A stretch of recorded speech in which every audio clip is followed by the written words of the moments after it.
महाराष्ट्र शासनाच्या मुख्यमंत्री माझी लाडकी बहीण योजनेअंतर्गत लाभ घेणाऱ्या सर्व पात्र लाभार्थ्यांसाठी ई-केवायसी प्रक्रिया अनिवार्य करण्यात आलेली आहे।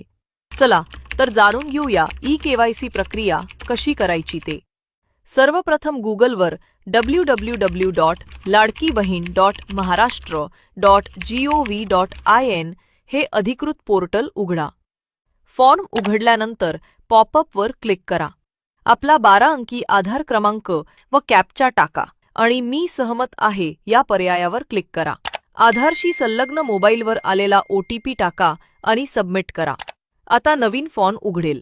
ज्या लाभार्थ्यांनी अर्ज करताना वडील किंवा पतीचा आधार क्रमांक वापरला आहे त्यांनी तो 12 अंकी आधार क्रमांक व कॅप्चा कोड भरावा व मी सहमत आहे क्लिक करावे।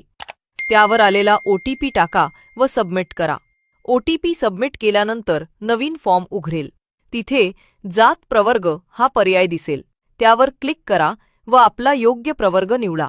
खाली क्रमांक 1 आणि 2 असे 2 पर्याय दिसतील। या पर्यायातील माहिती काळजीपूर्वक वाचा। योग्य पर्याय निवडा व सबमिट करा। सर्व माहिती अचूक व पूर्ण भरल्यानंतर डिक्लेरेशन फॉर्म दिसेल।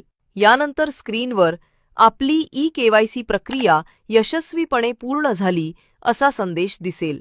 अंतिम सूचना: प्रत्येक लाभार्थ्याला फक्त एकदाच ई-केवायसी प्रक्रिया करण्याची संधी आहे, त्यामुळे सर्व माहिती बारकाईने व अचूक भरा।